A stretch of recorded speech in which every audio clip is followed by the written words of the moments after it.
minorité dans la recherche. Mais c'est vraiment ce qui oriente la recherche aujourd'hui en biologie des synthèses, en biologie moléculaire, en médecine par exemple. Moi je suis dans une des tables rondes dans lesquelles je suis, c'est avec le Touvif, je ne sais jamais le nom, qui dirige un site ici. Laurent Alexandre, non? Bon, ce mec-là, par exemple, est un mec qui a vent en poupe, c'est-à-dire que... donc c'est intéressant parce que, bon, j'ai reçu je ne sais pas combien de mails en me disant il ne faut pas que vous participiez à ce congrès-là, ce sont les ennemis de l'humanité. Bon. Le problème, c'est que les ennemis de l'humanité, et ce sont absolument des chercheurs qui sont en train de chercher à améliorer les vivants, la nouvelle singularité. Bon, c'est assez intéressant parce que c'est exactement les sujets qu'on essaie de traiter ici, qui sont des sujets archi-centrales, mais archi-centrales, parce que c'est ça, ce qui est en jeu dans notre époque partout, et qui est ignoré par la plupart des gens. Hein, c'est-à-dire, si les transhumanistes étaient simplement quelques, comme ça, un peu fous, isolés, mais je vous conseille de regarder un tout petit peu ce qu'il dit, ce qui va sortir comme truc, parce que vraiment, le moindre chercheur en biologie moléculaire, peut-être ne connaît même pas le mot transhumanisme, mais le socle idéologique sur lequel il travaille, c'est le transhumanisme. C'est-à-dire, voilà, on améliore. Par exemple, moi, la table ronde avec les Toubib en question, c'est je vais casquer avec un bouclier parce que, effectivement, les gens vont entendre quelqu'un qui dit, mais bien entendu, qu'on a les moyens de ne plus avoir des maladies, de ne plus mourir, plus vieillir. Et alors, qu'est-ce que tu as à dire par rapport à ça, n'est-ce pas? Et tout ça grâce à l'hybridation avec la technique, les nanos, la bio, etc. Non? Et bah, je vous conseille de regarder un peu parce que tout ça va être, bien entendu, comme c'est tellement moderne et post-moderne, ça sera tout dans Internet. Tu parles de la rencontre transhumaniste des Martiens. Des Martiens.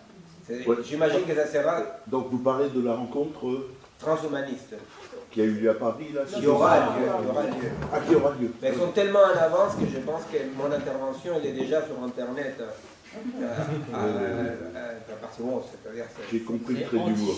Anticipé, ils sont déjà là. Elle y sera de toute façon, je dirais, pour te filmer et ce sera sur Internet. Non, tu n'y vas pas parce que même nous, on doit montrer pas de blanche. Bah, tu ne peux pas nous inviter? Non, j'ai le droit d'inviter personne. Là. Et on est en liste d'attente, mais très très loin derrière. Voilà, Même pour pas 40 bars. Et non, elle me dit que non. Donc ça veut dire que ce sont quand même des questions très importantes. Ça veut dire que non, mais la forme, revenons sur la question de la forme, c'est-à-dire que d'un seul coup, il y a quelque chose qui s'organise entre têtes pensantes à des endroits bien précis et qui font une organisation qui pense autour de cette question-là, qui est quand même là des questions assez primordiales quant à la conception même de l'humanité, et qui d'un seul coup s'organisent comme ça et qui font là des listes d'attente énormes. Et donc, c'est intéressant de s'interroger sur cette représentation du pouvoir. Ben là, pour revenir à cette forme, mais après on a le temps de... Non, mais juste comme ça, non, c'est une annonce, hein, mais c'est vrai, regardez, parce que quand même, justement, les questions que nous posons ici, que les questions par rapport à l'hybridation, est-ce que cette hybridation prend des formes au moins organiques? Est-ce qu'il y a quelque chose de l'ordre du sens, non, de la contextualisation ou pas, non? Et ces questions-là, pour ces gens-là, sont absolument résolues depuis très longtemps.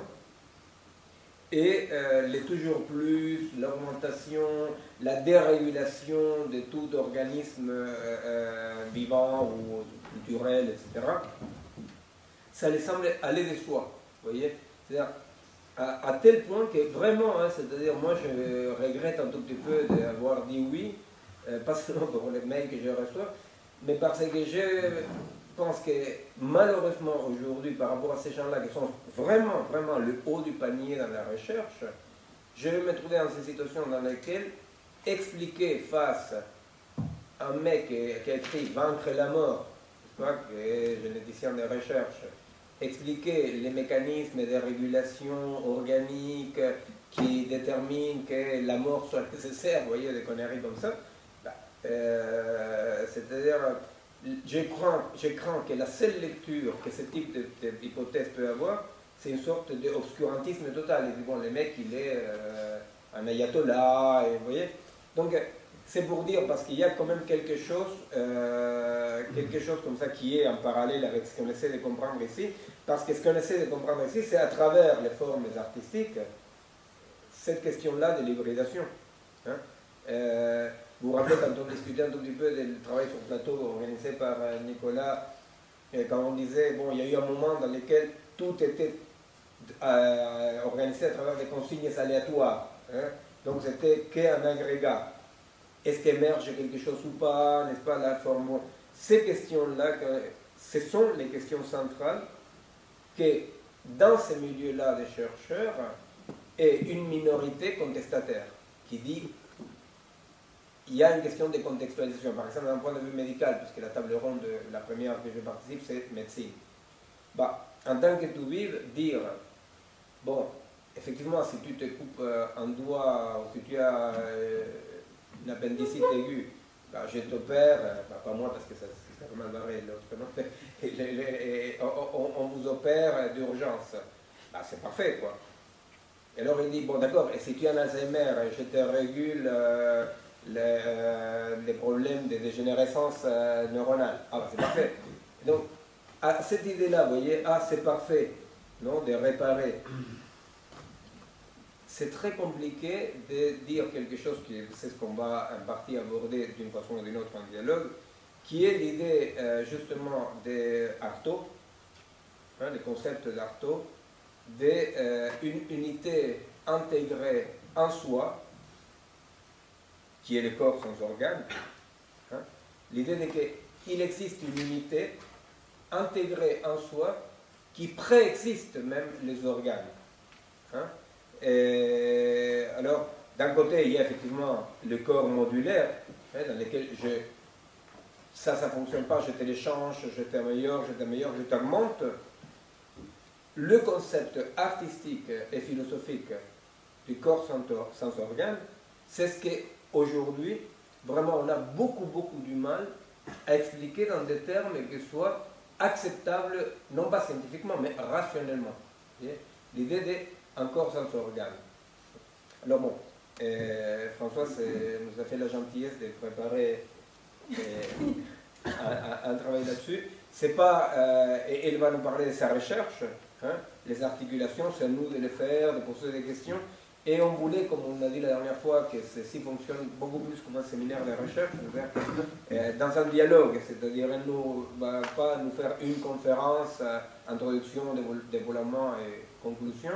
Il va exposer en tant que chercheur, je ne sais pas si parmi vous il y en a qui ont lu ces nombreux livres,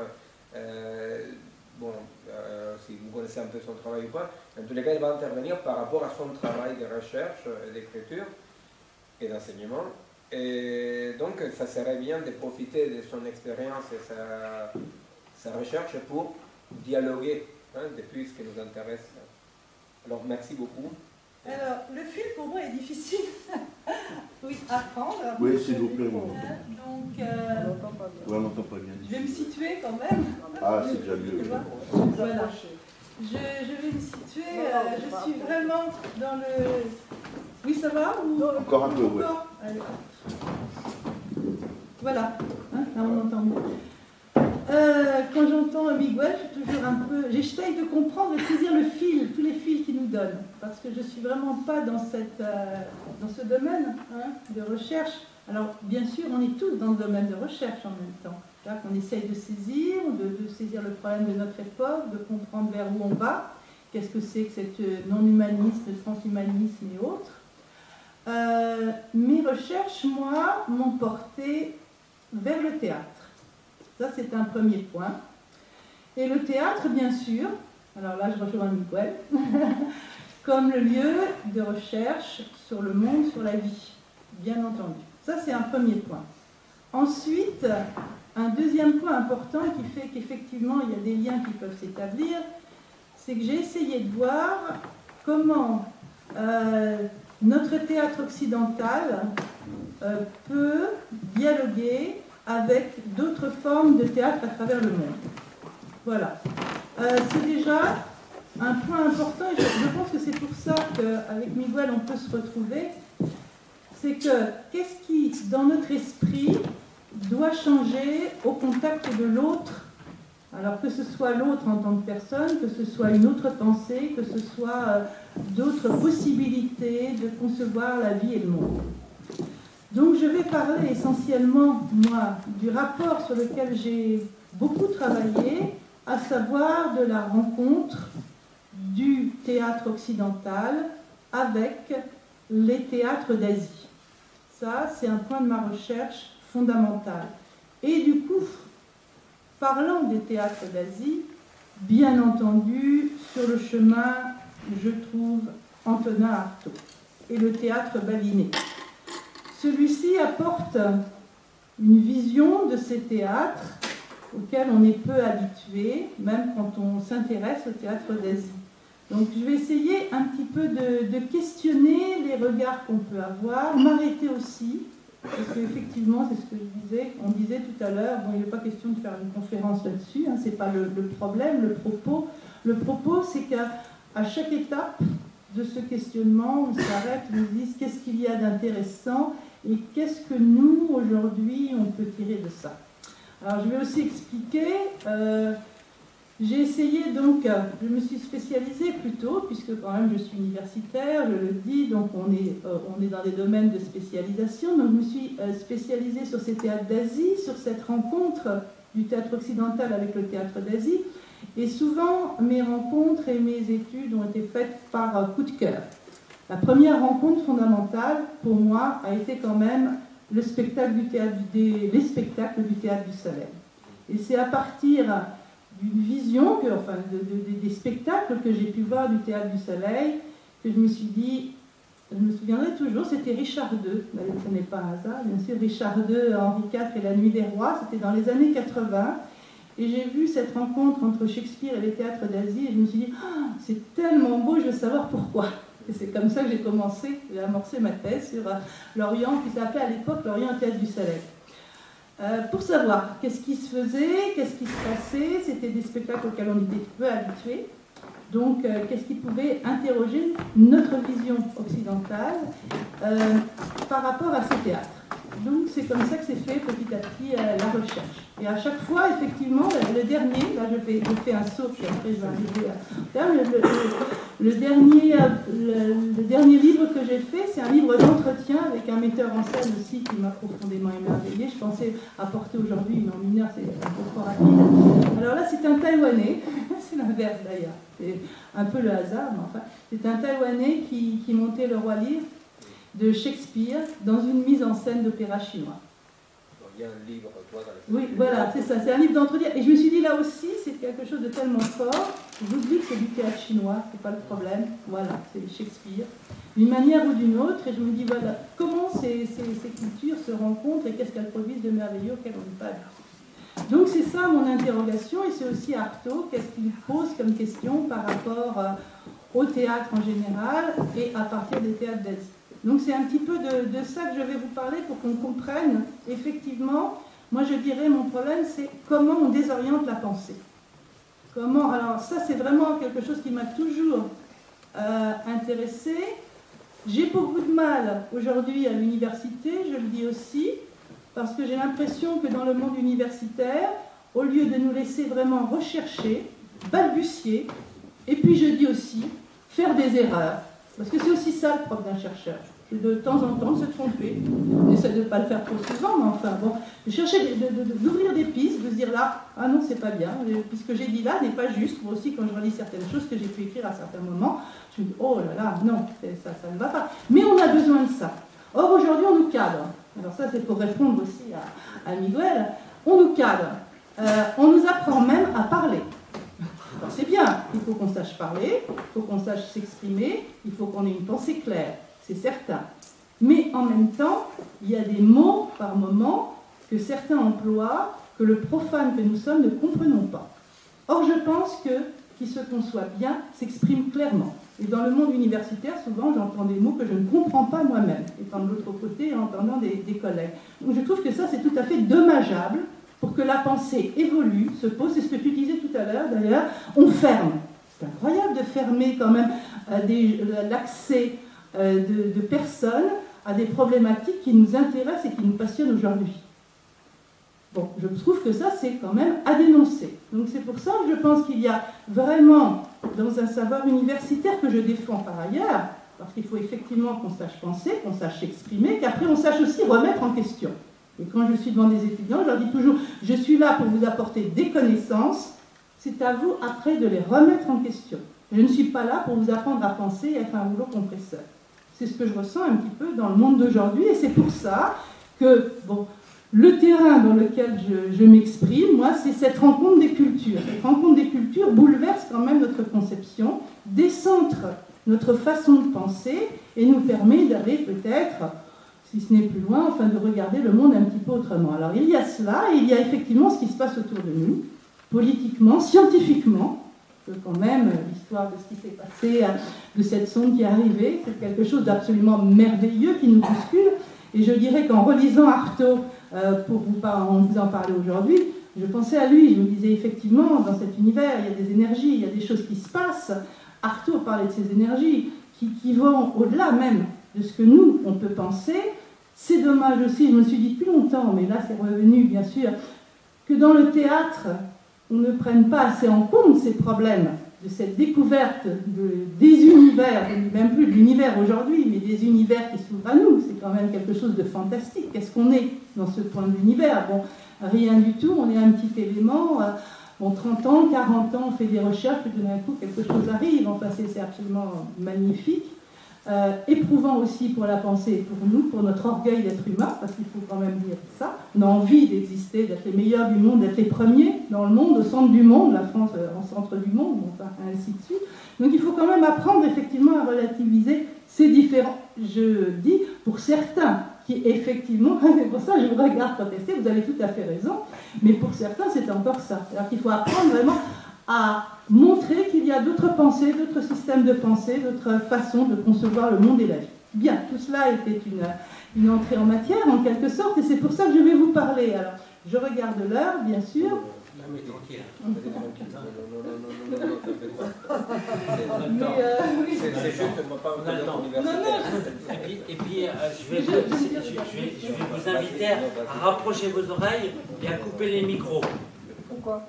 Parce que vous souhaitiez un cercle rapproché il y a un mois. Ah oui, non. On coupe les micros. D'accord. On coupe les micros. Et si vous n'entendez pas, vous vous rapprochez. Étant donné que j'ai fait du théâtre, je sais articuler le vrai grand.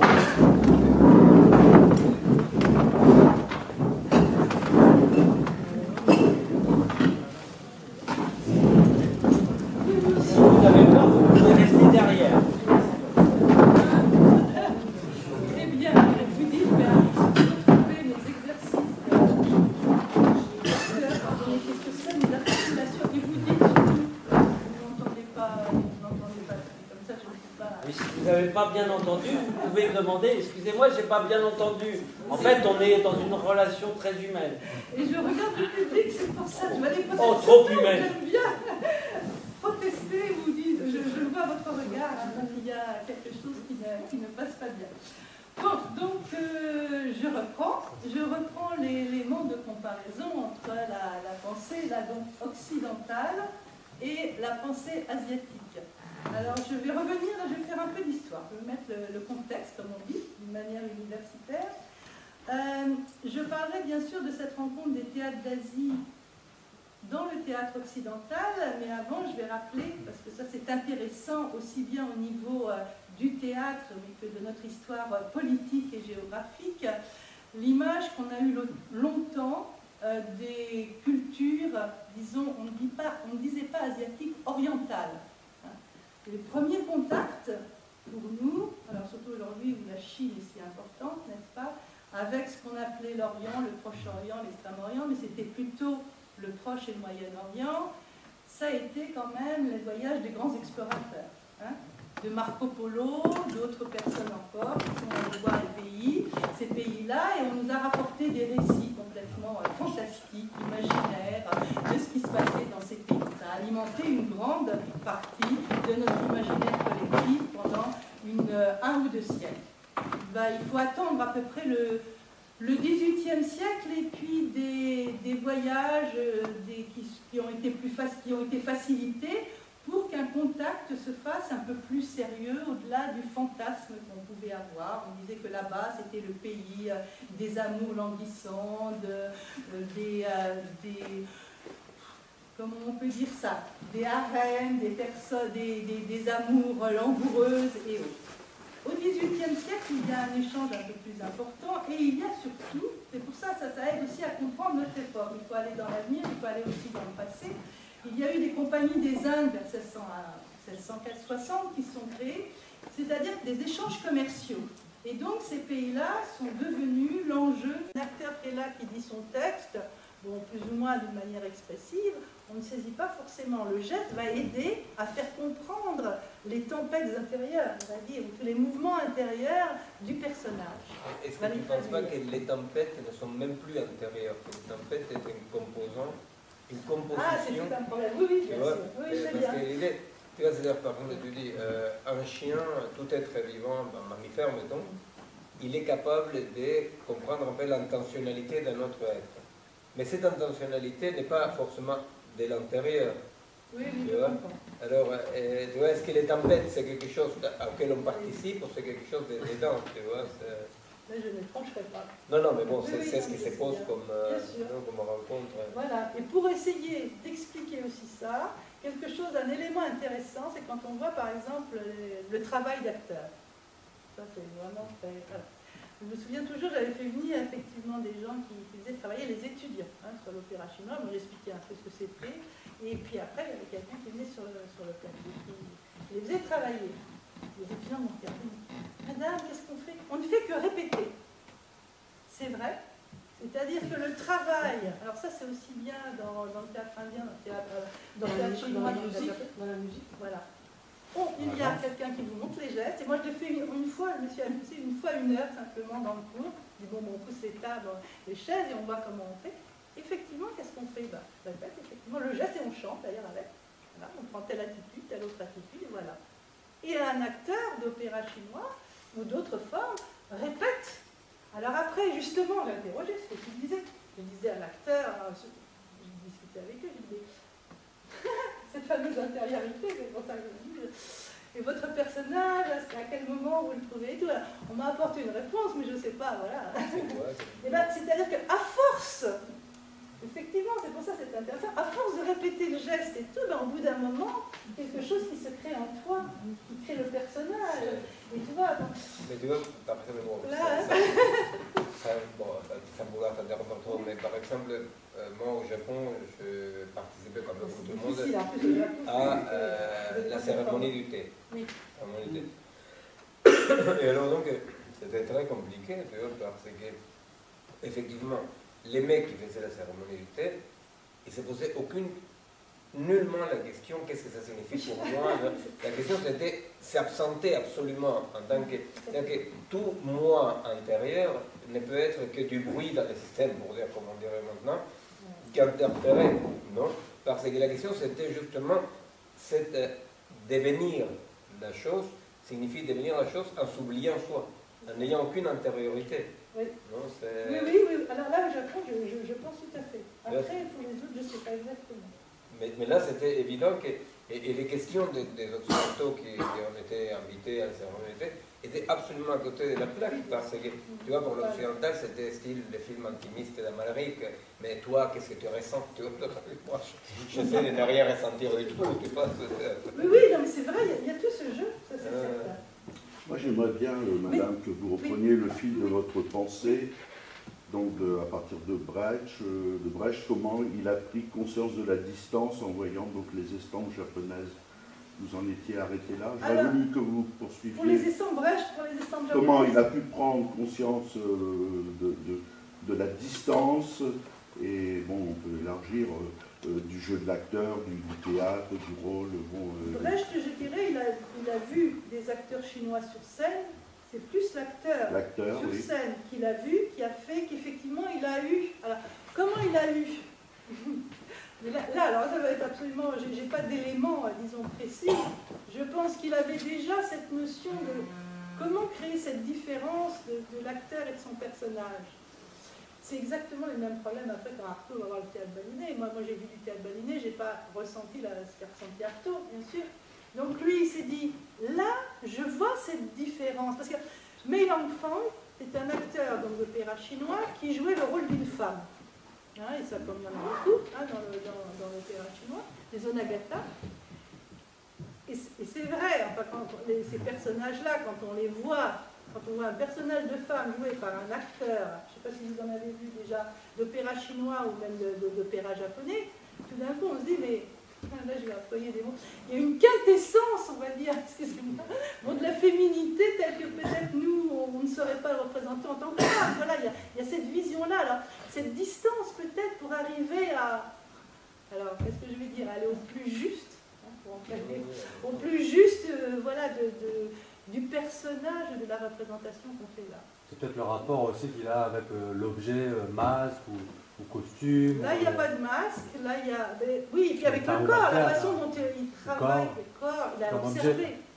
Savez-vous que, paraît-il, les grands acteurs chinois considèrent que ce n'est qu'à la fin de leur carrière d'acteur qu'ils peuvent enfin jouer les rôles de femmes. Oui, mais alors là, oui, mais alors Mei Langfang, là, pour prendre cet exemple, il était très jeune. Et très jeune, il a joué ça.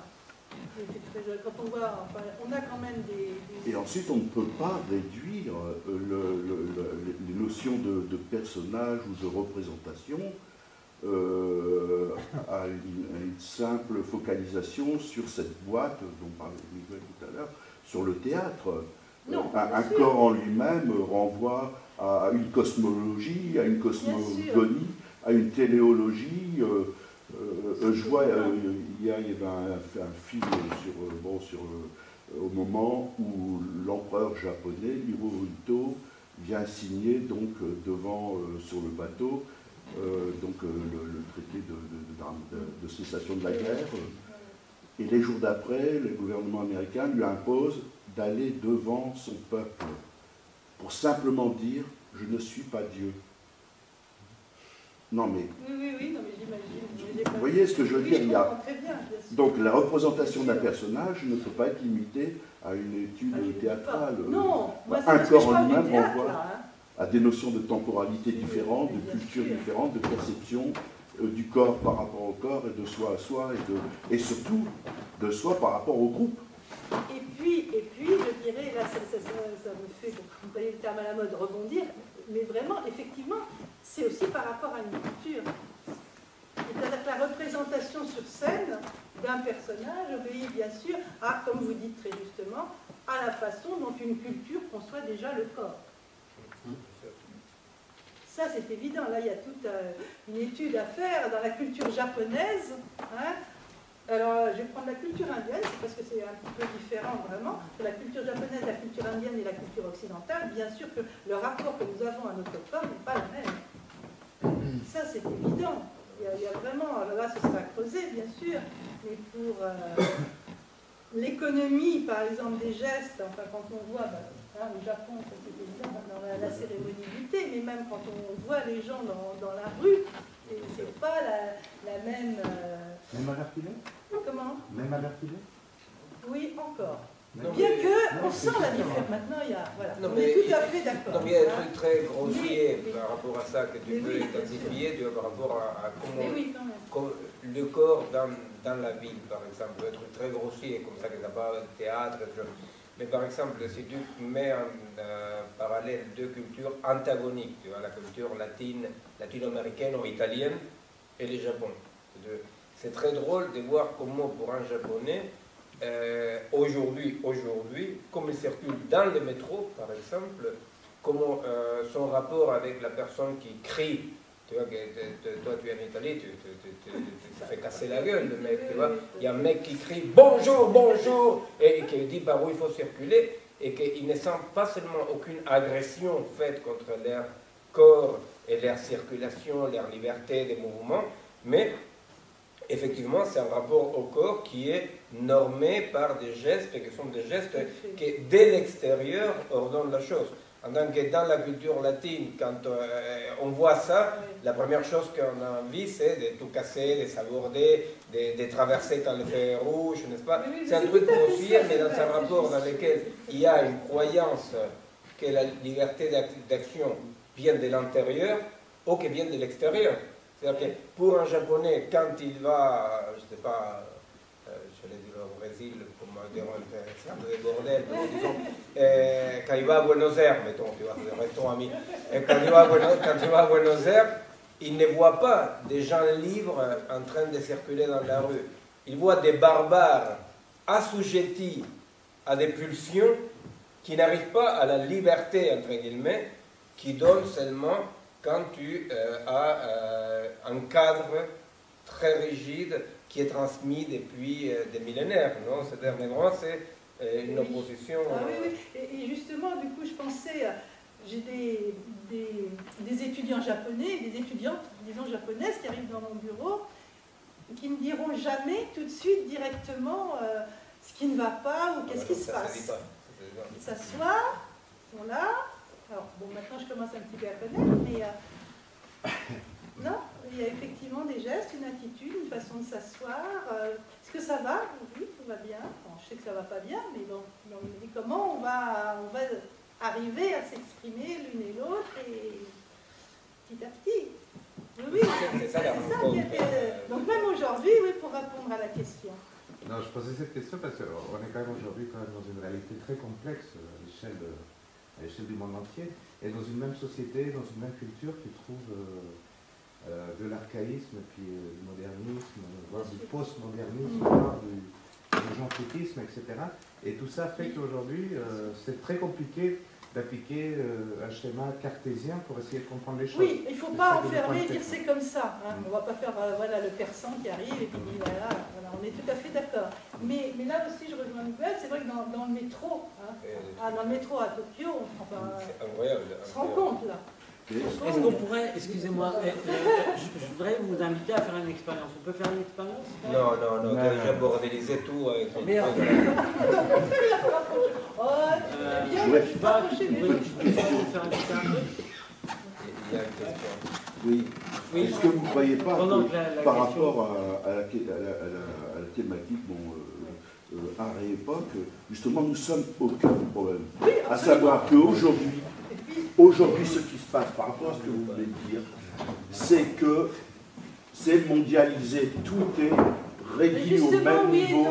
Il y a un télescopage de toutes les représentations. Oui, mais c'est ça les points pour lesquels ça fait longtemps on disait Françoise va arriver avec son théâtre d'Orient asiatique, elle va arriver. Pourquoi? Parce que, effectivement, si tu veux, la violence synchronique comme ça, de la mondialisation, de l'uniformisation, menée par la technique, etc., elle est terrible. Et pourtant, c'est là où tu vois la non-compossibilité des possibles techniques, tu vois, avec quelque chose qui reste malgré tout territorialisé, tu vois, et qui se manifeste parfois par des pathologies, par des suicides, par des dépressions, tu vois.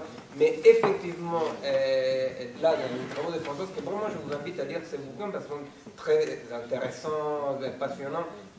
Voilà, à travers le théâtre, c'est à travers les prismes du théâtre. J'y vais quand même. Mais de voir comment il y a quelque chose qui est une illusion, cette illusion de la macroéconomie et de la technologie de pointe, dès que finalement un japonais avec un portable c'est pareil qu'un quechua avec un portable, et tu vois qu'il y a quelque chose là que, si bien la culture n'arrive pas encore à coloniser la technique, il y a quelque chose de la culture et du vivant qui ne se déterritorialise pas ni si facilement, ni si impunément. Je voudrais donner un exemple. J'ai pas entendu la fin. J'ai pas compris ce que dit. La culture de ce quoi? J'ai pas compris ce que tu veillais à la fin. Ni la culture ni les vivants ne se déterritorialisent pas impunément, malgré les apparences, si tu veux, dès que, tu sais, c'est ces mondes dans lesquels le monde entier, il a la même architecture, tu vois, c'est comme une sorte d'aéroport, tu vois, dans lequel, quand tu es dans un aéroport, pour savoir où tu es, il y a justement une petite boutique dans laquelle il y a un petit truc local. Poupée, tu vois. une petite poupée. Et quand tu regardes les gens des peuples, les bidonvilles, ça ressemble tous aussi, tu vois, il y a des petites différences des bidonvilles. Alors, ça, effectivement, ce balayage brutal du néolibéralisme et de la haute technologie existe et déterritorialise, mais je crois qu'effectivement, il y a, c'est que Françoise travaille par rapport au théâtre, il y a quelque chose de la culture et du vivant qui, à vrai dire, ne se déterritorialise pas ni impunément, ni sans résistance, ni sans pathologie. Quoi. Ça, tu vois, par exemple, au Japon, justement, quand tu vois la vie dans l'intérieur de la maison, dans laquelle tous les rituels continuent à exister, avec une sorte de couche comme ça, disons, merdique, non, de haute technologie, je ne sais pas quoi. Et ça ne fait pas synthèse, quoi. Ça ne fait pas synthèse. Il y a là un conflit qui ne fait pas synthèse, quoi. Et alors, ça donne des suicides, des dépressions, des comportements de violence, en général tournés vers toi-même, énormes, non? Mais ça ne fait pas synthèse, quoi. Mais Miguel, si j'ai bien compris, certes, si on raisonne en termes de ici et maintenant, mais si on raisonne aussi en termes de ici, maintenant et dans 100 ans et dans 200 ans, est-ce que nous ne sommes pas justement dans ce moment de bascule civilisationnel et anthropologique où justement un monde ancien est en train de disparaître, un monde nouveau est en train d'émerger, et notamment à travers le capitalisme, la technologie et l'impérialisme. Ma réponse avant de donner la parole à Cosy parce que j'ai interrompu, mais ma réponse est que ce devenir-là d'hybridation inéluctable qui est déjà là n'est pas écrit. C'est-à-dire que c'est un combat. C'est un combat. Tu vois, c'est un combat. C'est-à-dire que l'hybridation est inévitable. Tu vois, par exemple, par rapport à ce que François va continuer à développer. Tu vois, quand ces grands théâtreux et intellectuels rencontrent l'extrême-orient, ils rencontrent un autre. Aujourd'hui, avec la technologie, le problème, c'est qu'on ne rencontre pas un autre. La technologie ne fait pas un autre. Tu vois, c'est vraiment une pure dissolution. C'est un combat, tu vois. C'est le combat si est-ce que la culture et les vivants pourra, dans cette hybridation, maîtriser un peu cette puissance, ou est-ce que, tu vois, c'est une sorte de destruction. C'est étonnant qu'on parle autant. C'est un combat, tu vois, c'est un combat. Oui, au milieu de ça, on parle sans arrêt d'identité. Absolument. Hein, tout le temps. Enfin, là où toute identité va lier. Et justement, il y a en ce moment, enfin, c'est. Puis même dans l'art, dès le 19e siècle, la question de l'effacement du corps est posée. Absolument. Bon, et donc là, on est là-dedans. Absolument. Dans tous les cas, on est dans le sujet du séminaire, là, aujourd'hui, grâce à François. Non, mais moi, je disais... Oui, pardon. Vas-y, pardon, je t'avais pas vu. Moi, je voudrais juste faire un récit d'une expérience vécue au Zaïre, aujourd'hui RDC, il y a plusieurs années de ça. Donc, pour revenir au spectacle, au théâtre, donc une entrée par le récit dans cette question, il y a un spectacle, une sortie de masque, hein, des initiés qui, au fond, des choses que personne ne voit, personne auquel personne n'a accès. Et puis il y a un jour où tous les masques sortent. C'est spectaculaire. Il y a un vaste terrain, comme ça on voit les masques arriver de loin. Il y a une vingtaine de masques magnifiques, le masque du soleil. Ça va du masque de...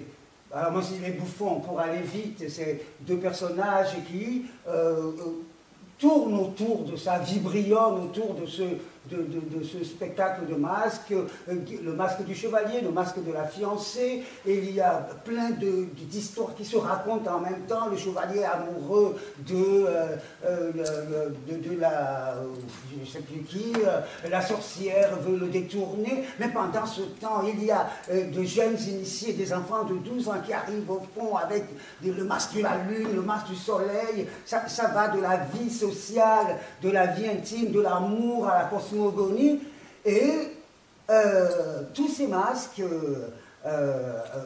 ça dure toute l'après-midi sous le soleil. Et pourquoi j'étais là?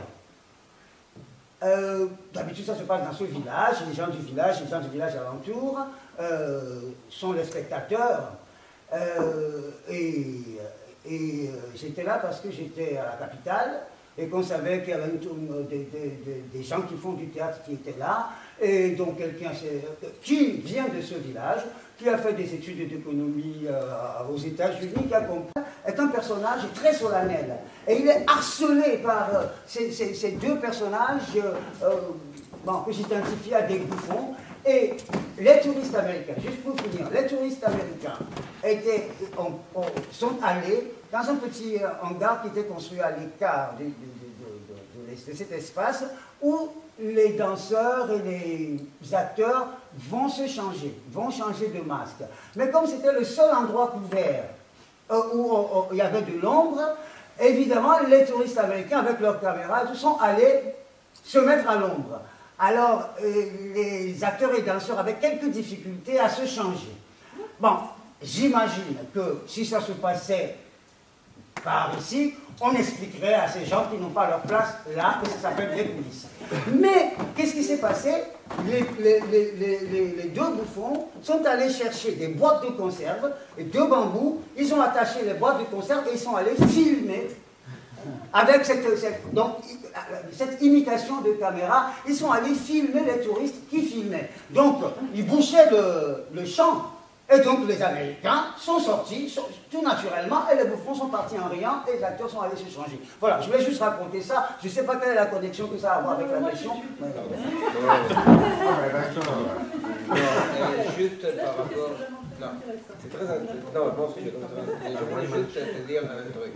Non, c'est pas un one-man show, je refuse que tu dises ça. Non, mais c'est pas non, je n'ai pas fait un one-man show, j'essaie d'être non. Soit amical, ne me dis pas que je fais un one-man show, sinon je me tais, il n'y a pas de raison que tu dises que je fais un one-man show.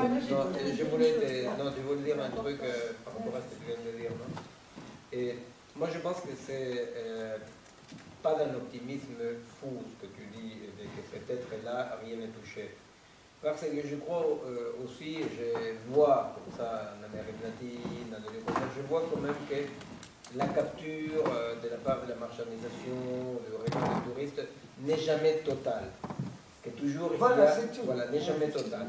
Mais quand même, il y a un problème, tu vois, parce que il y a une capture, une vraie capture, parce que ce que tu as dit est très important, le fait que ce n'est pas un spectacle, ceci est fait pour, si tu veux, parce que des gestes doivent être continués et donc ces gestes-là sont importants d'un point de vue analogique, effectivement, pour l'ordre de l'univers et pour que nos gestes et notre vie soient en accord avec un ordre, n'est-ce pas?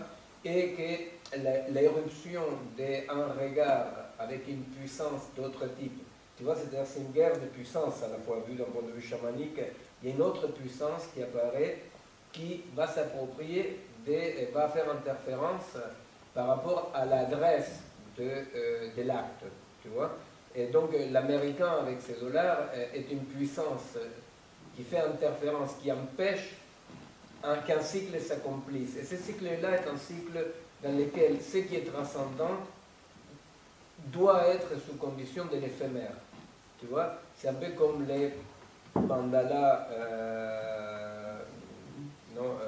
est un. C'est-à-dire que ce qui est transcendant parce qu'il est sous des formes éphémères. Et quand l'autre puissance arrive, qui se croit si rationnelle, mais qu'à vrai dire est une puissance aussi magique que l'autre, c'est pas irrationnel, mais aussi magique que l'autre.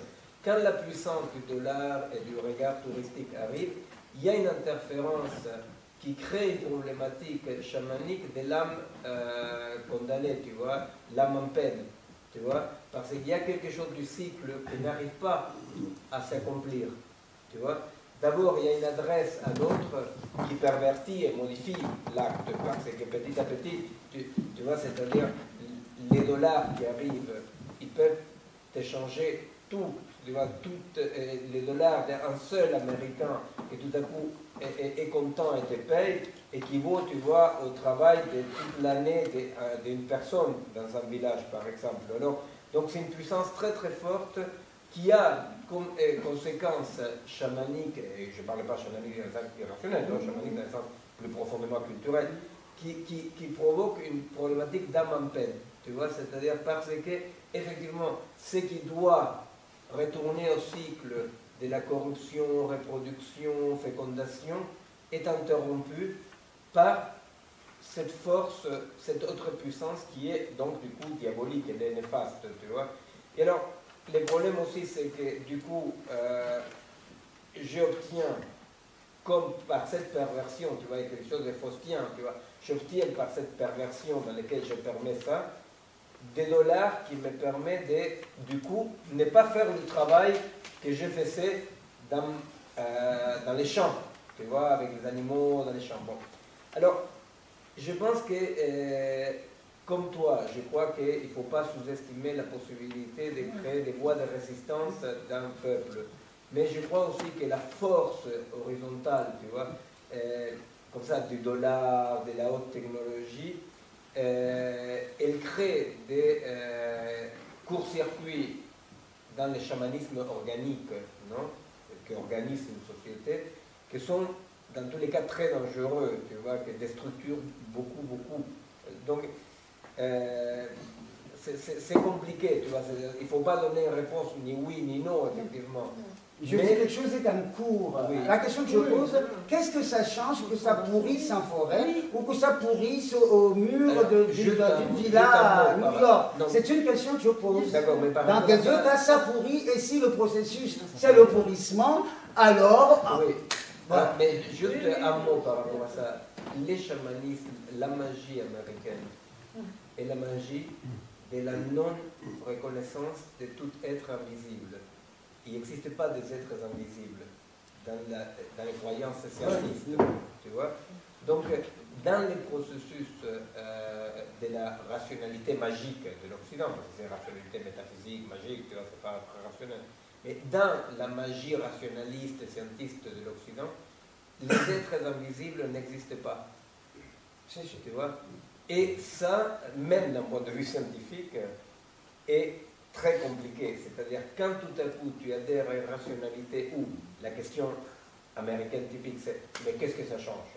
Tu vois, effectivement, parce que tu dis, finalement, je te fais l'analyse chimique des composants du masque et je te dis, rien ne change, tu vois, c'est-à-dire c'est le panoptique, rendre tout visible, tu vois, les rapports au réel, justement. Et moi, je pense que ça, c'est un problème fondamental de l'Occident. Ce n'est pas reconnaître les processus non visibles et pourtant existants. Tu vois? C'est-à-dire que quand on dit, qu'est-ce qui change? S'il change, il ne change rien par rapport au visible. Mais c'est le problème de l'Occident, et pas le problème des pays qui l'année d'après, vont refaire leur masque. C'est ça, exact. Je suis d'accord, qu'est-ce que ça change? Je rajoute, qu'est-ce que ça change pour les PND? Je pense que ça change parce qu'ils vont les détourner, ils les détournent. On va payer un café à tous les deux, hein? On va leur payer un café à tous les deux. Bon, voilà, non, mais attendez, non, excuse-moi, je suis désolé. ça me semble important que ça continue à creuser les questions. On est en séminaire. Oui, c'est ça, Hein? c'est ce qu'on dit Donc, là. Oui, mais on n'est pas que 3 ou 4 dans le séminaire, on est plus Non, non, nombreux que non, ça. non. mais ça Mais nous moi, j'ai intéresse. juste une- Mais Mais il y a peut-être d'autres personnes qui veulent prendre la parole. Non, non, mais vas-y. Bah oui, mais c'est ça l'échange collectif. Moi, je dis aussi, alors Il là, faut quand même creuser. Bah oui. par rapport à toi, je dirais aussi, et c'est ça qui me passionne, c'est qu'en fait, justement, rien n'est fixe. Effectivement, tout bouge et tout se transforme. Et là, moi, parlant des théâtres d'Asie, quand j'entends dire que c'est des théâtres millénaires et qu'ils ont toujours été comme ça, Bah oui, voilà. oui, ça D'abord, va. ils ne sont pas millénaires et ensuite, ils bougent sans arrêt. Exactement. Le théâtre chinois du XVIIe n'est pas celui du XXIe siècle. Voilà, c'était juste une parenthèse. Non, mais Ah, en fait, je vais te donner la parole. Parce que ça va être moi le maître des cérémonies.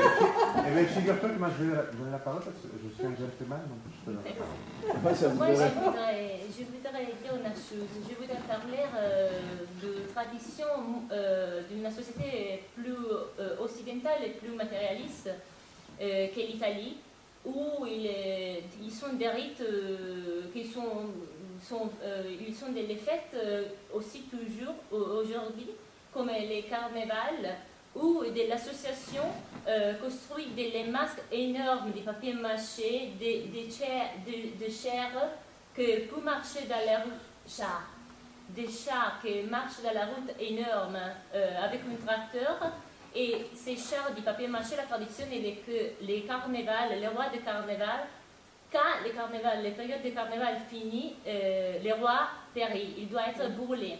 Et l'association qui construit ces masques, qui est un travail qui est vraiment une année de travail, ils sont fous. Leur masque, il est brûlé. Et alors, s'ils sont fous, c'est la masque, il périt. Si quelqu'un achète la masque, leur vendre la masque parce qu'il est une ressource leur nécessaire pour acheter des colles, des peintures, d'autres matériels. Aussi la masque à la fin brûle. Les symboles, il reste toujours les symboles qui l'an qui vient leur refait le même travail. Et la masque est une autre. C'est Inch'Allah. Oui, c'est ça. Parce que c'est une version optimiste, dans la version, il y a comme une colonisation de la part de la culture. C'est-à-dire qu'une culture territorialisée dans laquelle le rite correspond à des rythmes profonds. Dans ce que tu dis, cette territorialisation arrive à coloniser l'économie. Tu vois? Donc pourquoi coloniser? Parce qu'en gardant les mêmes objectifs l'année suivante, incorpore les dollars sans que les dollars cassent les rapports rythme, tu vois. Ça, c'est la bonne version.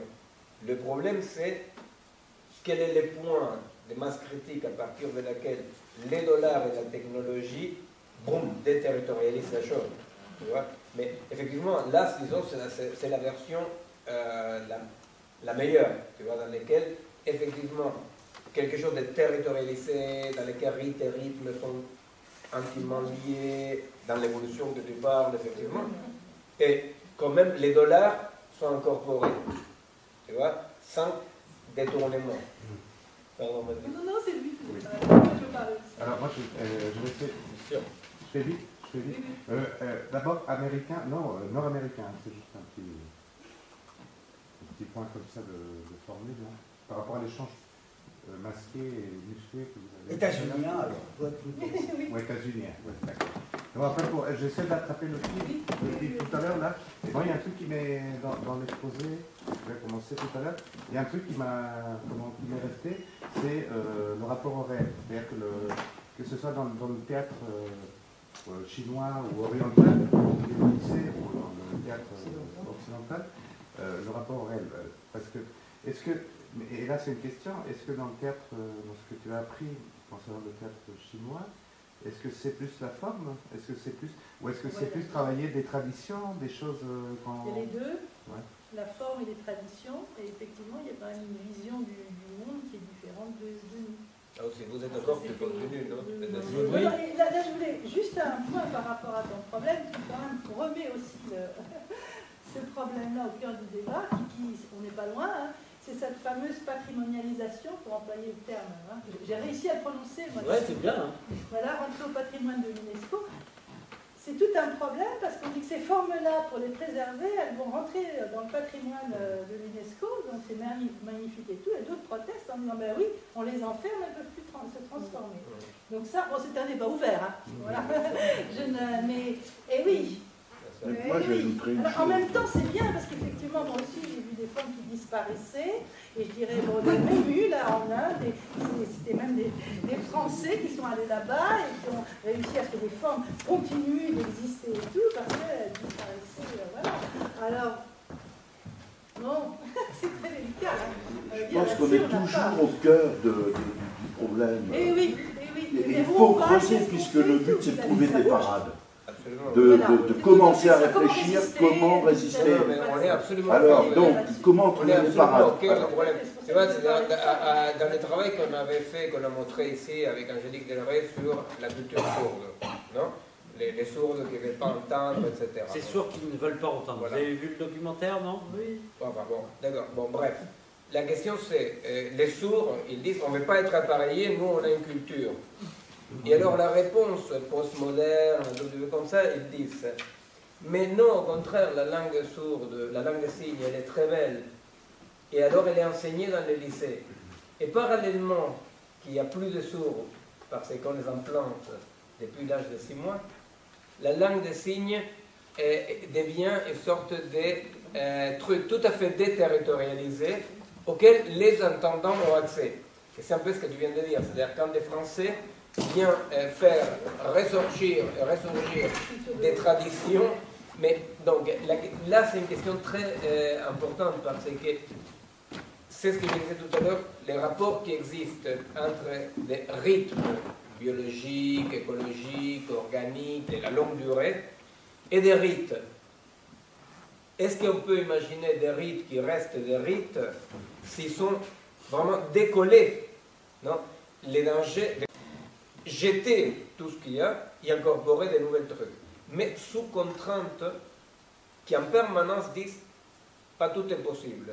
Ce que notre société actuelle n'a pas, et qui est la base de la résistance, c'est de dire au nom de quoi pas tout est possible. Tu vois? C'est-à-dire qu'aux transhumanistes, les ayatollahs, les rabbins, les curés, les sectaires opposent des pas tout est possible au nom des traditions figées, imaginaires. Le dogme aussi. Hein? Et l'humanisme aussi s'oppose de la même façon. Et ce que notre société ne peut pas opposer à cette promesse messianique, non, de la haute technologie, non, de je vais te soigner, c'est qu'on n'arrive pas à opposer des pas tout est possible qui ne soit pas de l'obscurantisme. Non, dans ce que Françoise commence à développer aujourd'hui, il y a aussi ce truc très important, c'est que dans cette rencontre, c'était une rencontre entre deux identités avec une antériorité. Ce que notre société, notre culture est en train, notre vie est en train de rencontrer, c'est une rencontre avec une force qui n'a pas d'antériorité. Non, c'est... Peut-être il y a une autre dimension aussi, parce que dans la culture chinoise, c'est pas la feuille.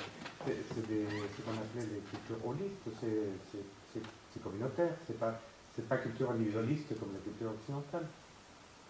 Je veux dire par là, parce que tu parlais de Brecht et puis tu faisais des comparaisons là, mais bon, dans la culture occidentale, tu prends les grands producteurs, réalisateurs, créateurs, c'est quand même des sacrées personnalités, c'est des individus à part entière.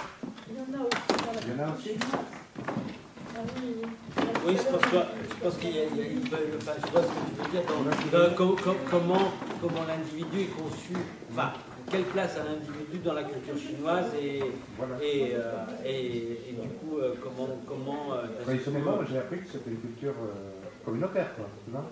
Ça fonctionnait pas. Oui, on n'est que des grains de sable dans une espèce de mouvement et que... Il y a des noms. Après... Enfin, moi, je parle toujours au théâtre. Par exemple, il y a quelqu'un, là, je vous montrerai un extrait d'un grand auteur chinois, un grand dramaturge du XVIIe siècle, qui a un nom, c'est bien précis et tout. Alors après, il y a des rapports un peu différents parfois. Hein, c'est-à-dire qu'il n'y avait pas l'œuvre comme chez nous. Voilà, mais bon, quand même, des grandes personnalités. Mais je vais revenir quand même au problème là, dont on discute, parce que ce qu'il y a d'intéressant, mais je suis toujours moi, dans mon petit domaine du théâtre, mais parce que c'est révélateur, bien sûr.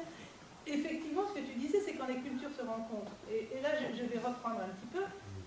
Quand Ariane Mouchkine s'inspire des théâtres d'Asie, jusqu'où elle va et jusqu'où elle ne va pas.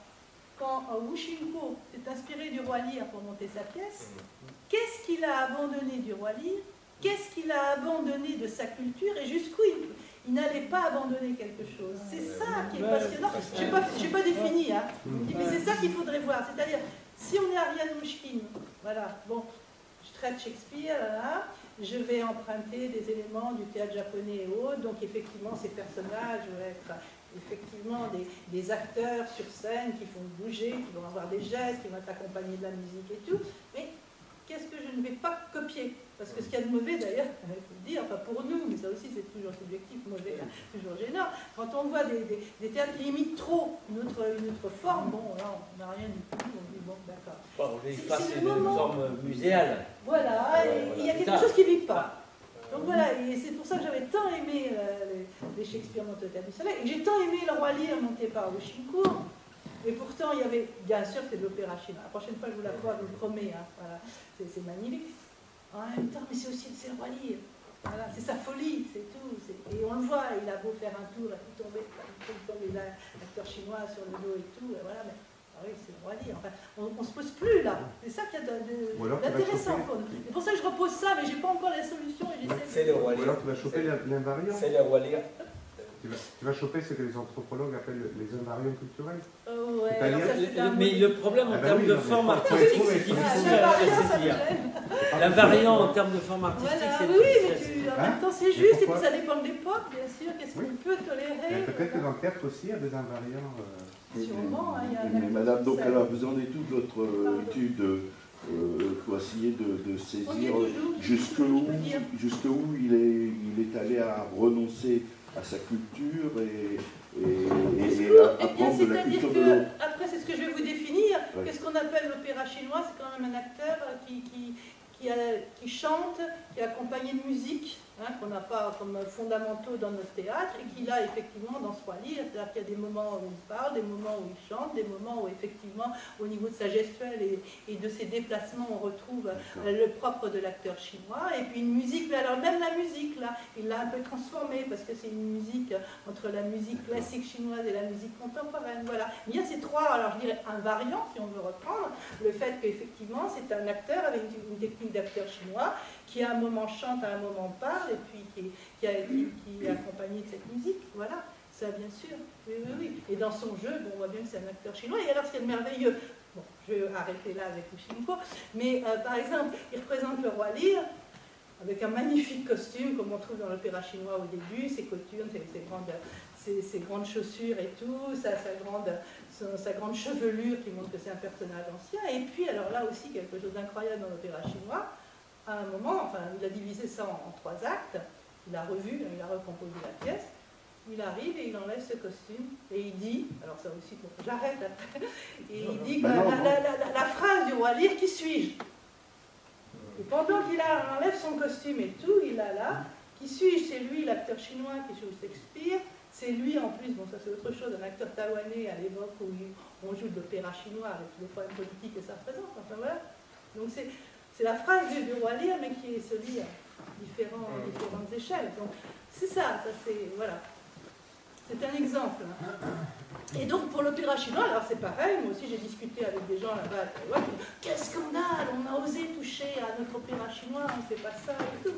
Bon, on a vu aussi ici chez nous, quand on dit, voilà, Ariane s'est inspirée du théâtre indien, oh mais quel scandale, des indianistes diront, parce qu'elle n'a pas respecté ce qu'est l'opéra indien. C'est là, voilà. Qu'est-ce qui se joue à ce moment-là, au niveau du collectif, au niveau des réactions? C'est ça qui serait intéressant. Cette transformation, ben c'est bien la transformation de cette tradition millénaire. J'aimerais bien comprendre une chose. Pardon, oui. Germain, une dernière, vas-y, avant la pause. Monsieur parlait de... Ah, après la pause. Non,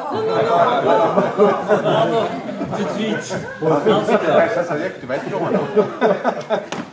Monsieur tout à l'heure parlait il n'y a pas de civilisation, il n'y a pas de culture.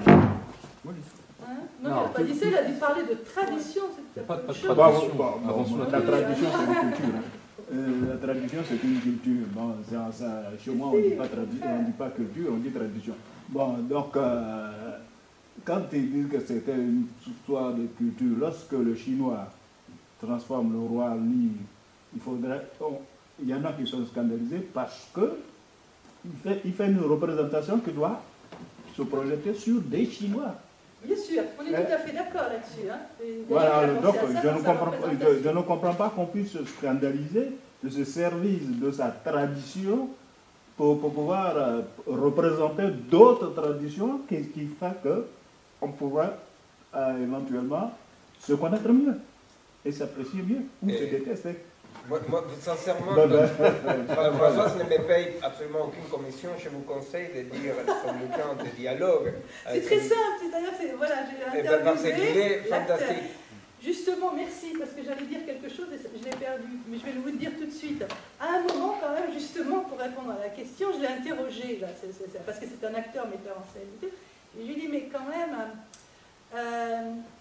qu'est-ce qui vous intéresse dans ce théâtre occidental? Qu'est-ce que vous pensez par rapport au théâtre chinois? Qu'est-ce qu'il est? Alors là, ça m'a un peu gêné aussi, parce que justement, on est en train de se dire qu'il faut quitter ça. Il me dit, oui, quand même. Là, vous écoutez, dans le théâtre, quand même, dans vos pièces occidentales, vous allez si loin dans la psychologie. Franchement, mais profondément, quoi. Il me disait profondément, parce que nous, on est justement dans un moment où on dit, ah là, on veut plus ça. Mais nous, dans l'opéra chinois, on représente des types, hein, enfin des types au sens, voilà, telle personne, une femme vieille, une femme jeune et tout, des types. Et donc, c'est très schématisé. Et vous creusez. Et ça rattrape, ça rattrape. Mais oui, voilà, c'est après nous aussi. C'est pas par rapport à notre propre culture. Là, par rapport à la question, non, de qu'est-ce qui résiste à une sorte de destruction dans laquelle tout devient agrégat, l'ego. Qu'est-ce qui résiste? Moi, je pense quand même que justement, la question c'est comment une rencontre de cultures, que se rencontre à deux organismes qui fonctionnent sur des principes différents, etc., bon, comment est-ce qu'il peut avoir une rencontre organique entre les deux, en créant un soubassement d'où émerge quelque chose encore d'organique, non? Et ça, c'est une question centrale. Je reviens, je répète, ça fait 3-4 fois que je le dis, mais c'est une question centrale parce qu'effectivement, la question c'est, il peut émerger, par exemple, Jacques Lang, pauvre Jacques Lang. Il y a, quand c'était le 5e centenaire de la conquête et destruction de l'Amérique, donc voilà, et il a nommé ça la rencontre entre deux culture.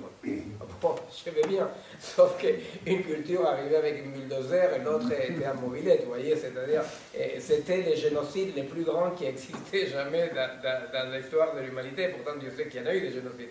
Et ça continue en plus, ces génocides. Dans la rencontre de ces théâtres-là avec l'Orient, il y a vraiment un effort de rencontre, non? Il y a un truc dans lequel il y a quelque chose d'organique, quelque chose qui essaie de s'articuler, mais à la fois toujours, c'est la tradition, ça ne fait quelque chose qui évolue en permanence. Parce que moi, j'assistais à une discussion sur une pièce de théâtre qui est classique dans le siècle d'or espagnol, qui s'appelle Fuentovejuna. C'est le nom d'un village, Fuentovejuna, non?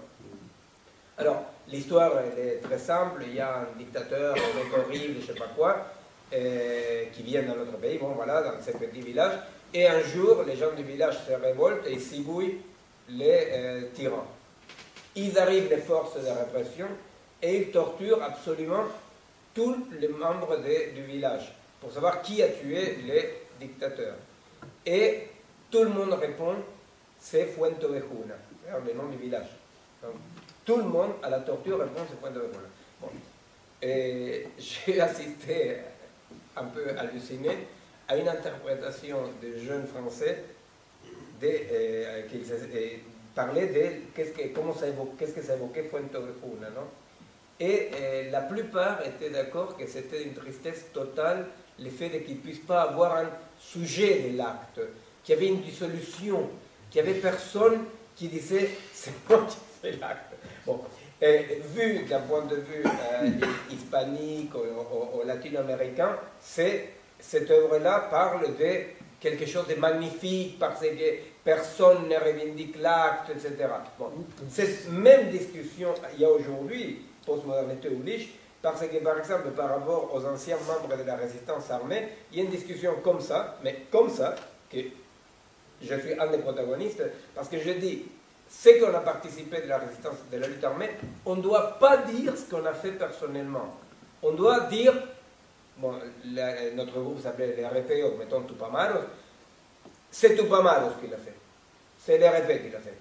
Et les autres, ils disent, non, quand tu écris un bouquin, tu dois dire, moi, quand j'ai mis plein de plomb à l'autre connard, qu'est-ce que j'ai dit?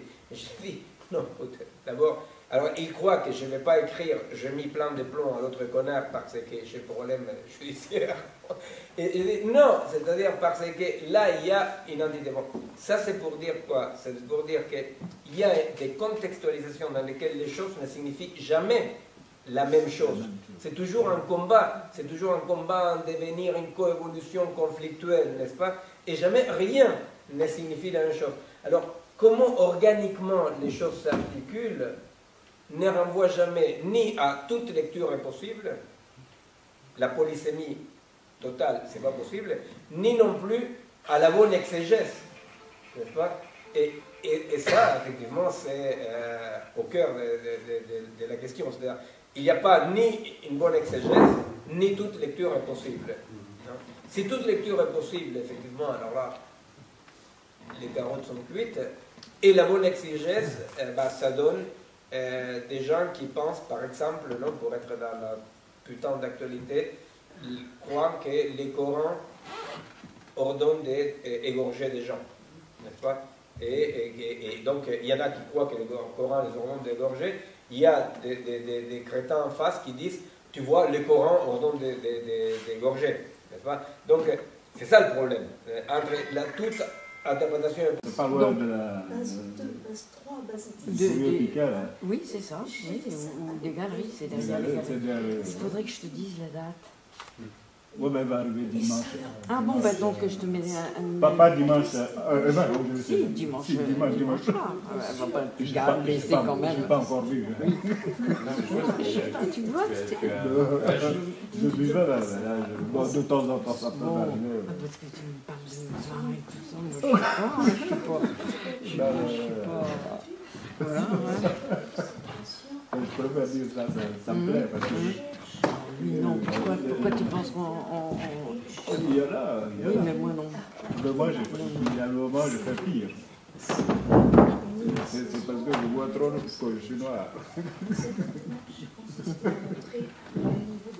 Ouais, tu vois, je suis peut-être choqué avec le mot tradition, mais moi je parle d'un usage qui existe dans l'espace que je connais. Je connais que l'espace culturel français et européen. Et pour moi, je suis une formation d'historien. Tout est... je ne fais plus d'histoire, moi j'écris des romans. Des policiers, ça s'appelle Le Colibri, le soldat du Vernon. Chez Ravet-en-Sceaux. Hervé Joubert, Le Colibri. Et ce que j'aurais pu le dire d'ailleurs, mais c'est intéressant parce que, même je le redirai après, on a inventé au XIXe siècle en France ce qui s'appelle la tradition. Il y a eu un grand événement en France, un chose traumatisé par l'histoire, un grand événement qui s'appelle la Révolution française. On ne sait pas lire, qu'on ne veut pas savoir lire, parce que c'est comme ça. Plusieurs événements de cette Révolution française, d'abord une révolution bourgeoise, une révolution populaire avec la prise de la Bastille, une révolution des campagnes, qu'on aime toujours. Non, mais la révolution, parce que c'est pas la révolution des campagnes, on l'oublie toujours parce que c'est un dur règlement de compte avec la féodalité, et puis qu'elle n'est pas une révolution qui va dans le sens d'une histoire positive, c'est bien qui serait que le paysan consisterait ne sont pas baignés des lumières. Ah oui, non, mais je suis d'accord. Donc on ne sait pas quoi en faire.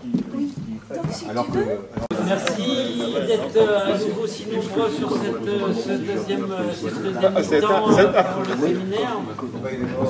Il n'y a pas eu de mort apparemment.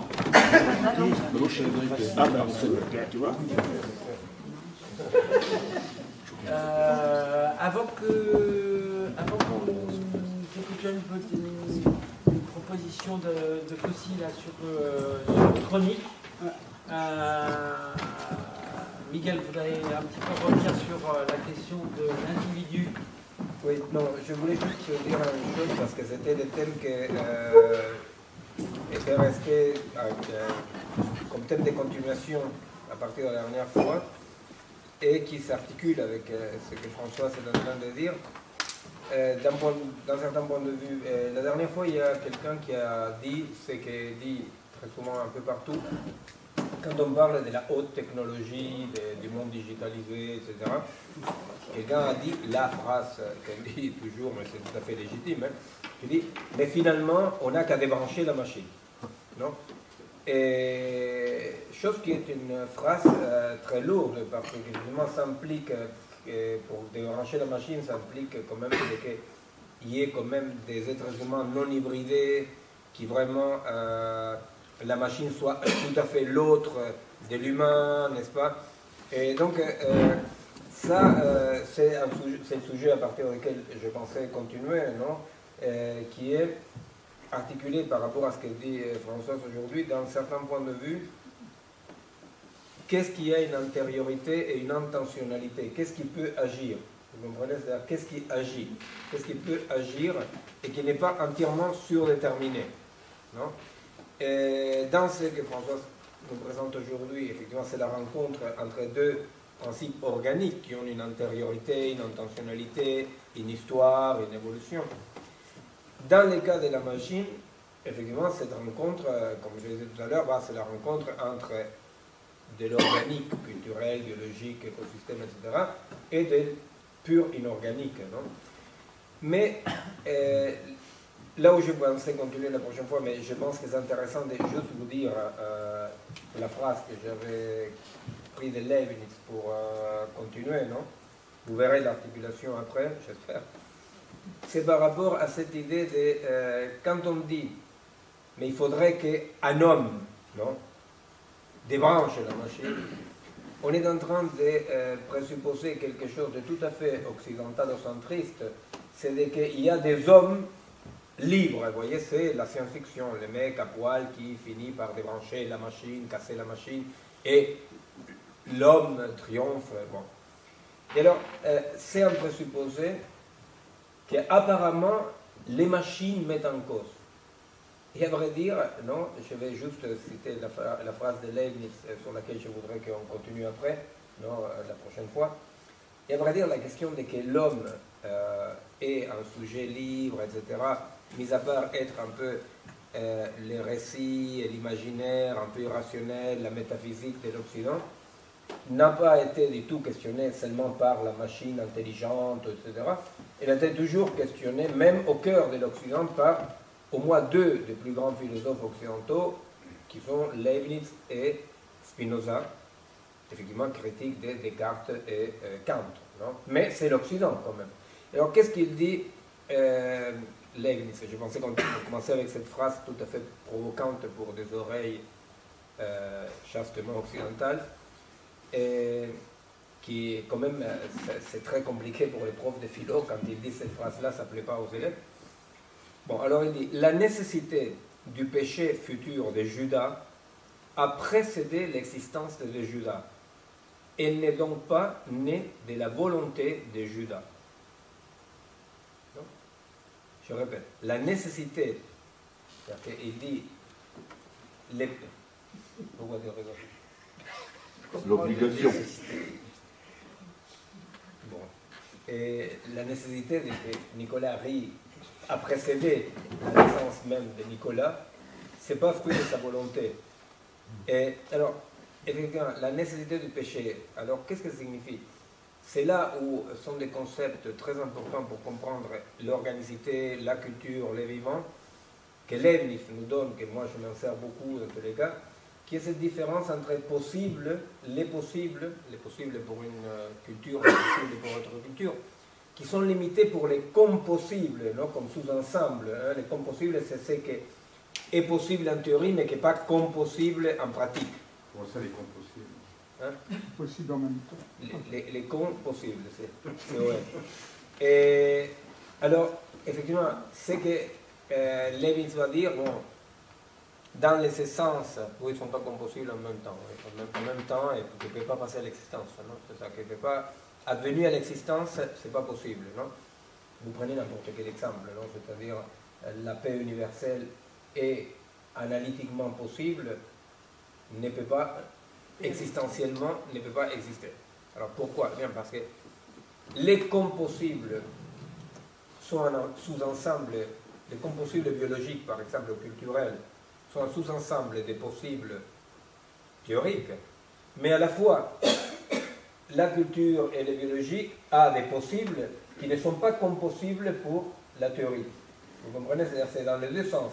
C'est-à-dire qu'il y a des choses qui regardent des processus du vivant qui ne sont pas possibles d'évoquer, donc c'est les invisibles, qui n'est pas possible d'évoquer théoriquement, comme à la fois il y a des possibles théoriques, ça c'est beaucoup plus facile à constater, n'est-ce pas, qui ne sont pas compossibles dans la vie. C'est très facile à constater parce que, par exemple, nous qui vivons en permanence avec ce que la psychanalyse appelle un surmoi, n'est-ce pas, on dit je ne devrais pas tromper ma femme, je ne devrais pas être feignant, je devrais faire la gym, mais je ne peux pas. Alors qui est le je qui peut, non, c'est-à-dire on est en permanence dans cette possibilité comme possibilité.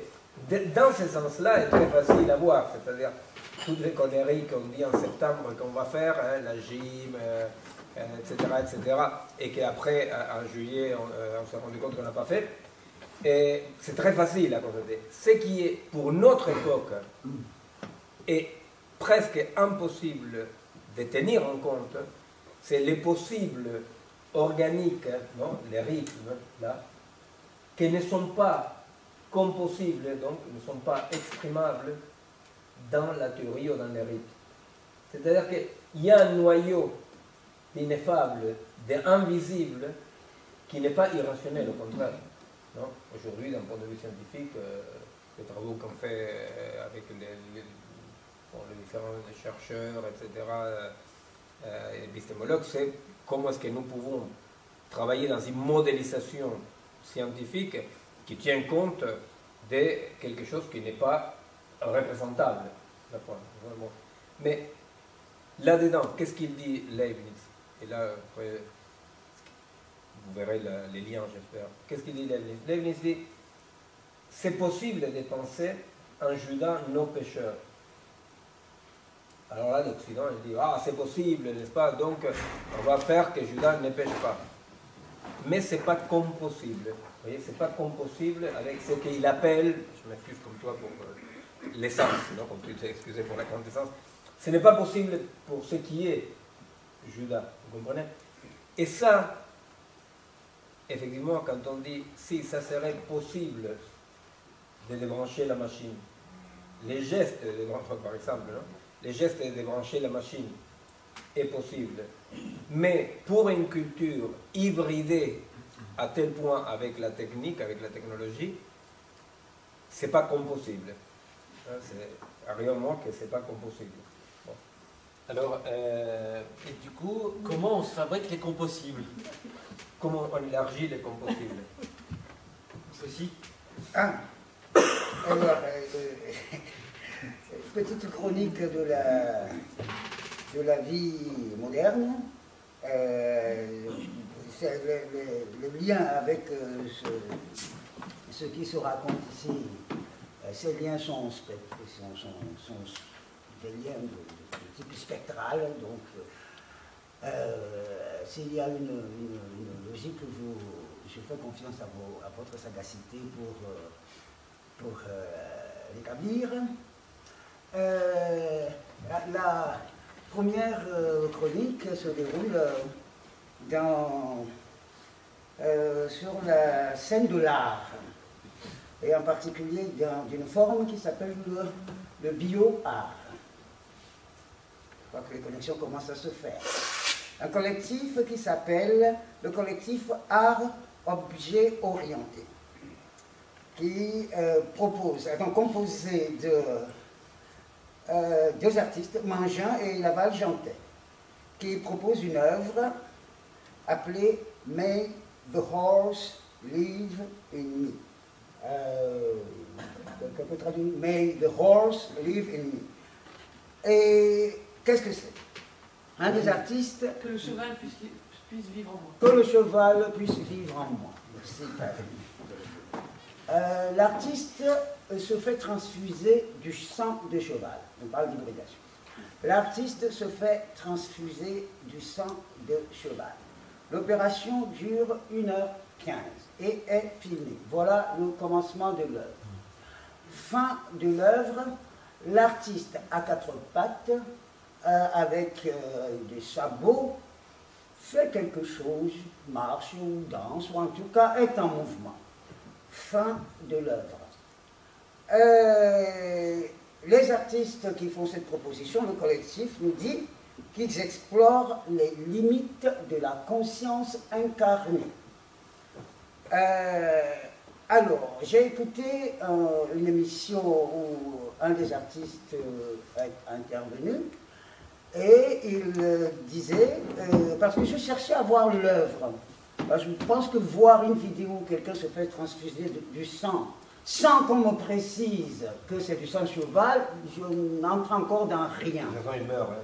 Alors apparemment il est vivant, ou alors on nous a bluffé, parce qu'il s'agit, semble-t-il, bien du sang de cheval, et l'opération a eu lieu dans une clinique suisse. Donc voilà l'œuvre, sauf que je cherche à voir l'œuvre. Même si je vois le film qui commence par la transfusion, qui finit avec un homme à quatre pattes, avec des sabots, je me demande pourquoi ça s'appelle un costume, non, des sabots, et être à quatre pattes, c'est une gestuelle. Alors je comprends toujours pas ce que le sang de cheval vient faire là-dedans, sauf si on me raconte que. Alors, l'œuvre, est-ce que c'est le récit?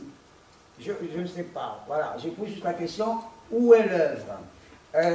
Alors, comme apparemment la parole de l'artiste fait partie de l'œuvre, cette parole dit qu'on explore les limites de la conscience incarnée. Voilà, petite chronique de la vie moderne sur la scène de l'art que je livre à votre sagacité. Deuxième petite chronique que je m'arrête. On ne peut pas les commenter Oui, on les commente au bout de la troisième ou... Ah non, j'en ai que deux. Mais allons-y, introduisons. Non, mais peut-être il y a un très bon. Par rapport à cette expérience, ouais. Il y a dans la description de l'artiste les sensations.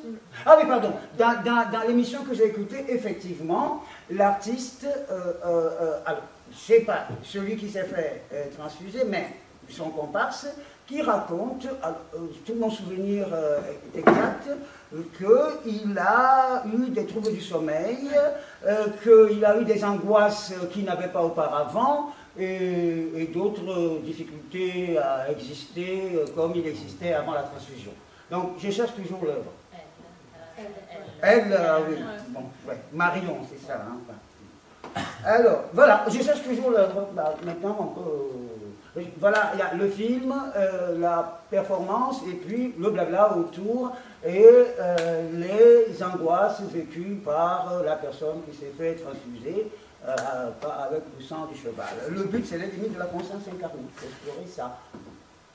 Voilà. S'il y a des choses, c'est des interventions. Moi, je viens de lire quelque part qu'au départ, l'homme n'était pas homme, il était animal. Et qu'il y a certains, à force d'évolution, on parle d'évolution, mais de transmutation, c'est-à-dire partir d'un lieu fixe à un autre lieu, on commençait à perdre sa peau. Ses poils ou ses plumes et tout ça, et il devient bipède, serpent. Et c'est comme ça que petit à petit, nous sommes devenus des êtres humains plutôt que des animaux. Sinon au départ, nous étions des animaux. Ah, certaines traditions disent qu'au départ on était des cailloux, on était du rocher, que la preuve c'est le squelette, qu'on était animal, et qu'on est homme, et qu'on peut à tout moment retourner au végétal. Voilà, et les chamans, certains chamans disent reconnecter avec l'âme du rocher, l'âme de l'arbre, l'âme du cheval sans aucune transfusion. Donc voilà, la chose peut se discuter, quoi.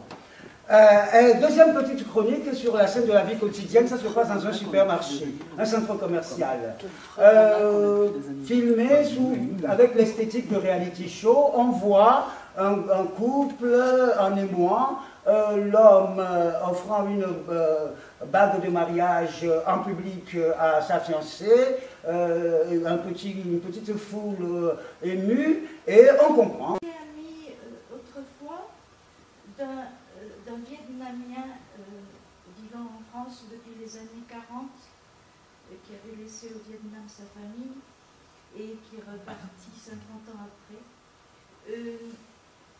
On aimait beaucoup discuter. Il m'expliquait le bouddhisme et il me demandait de lui expliquer la psychanalyse. Et quand il devait partir, il m'a dit cette chose-là. Nous, au Vietnam, la psychanalyse, ça ne nous servirait à rien. Et dans le bouddhisme qu'il m'expliquait, il me disait, voilà, la vie, c'est quand on est posé comme un insecte sur la feuille d'un grand arbre. Et quand on meurt, l'insecte, il tombe sur la feuille en dessous, puis la feuille en dessous.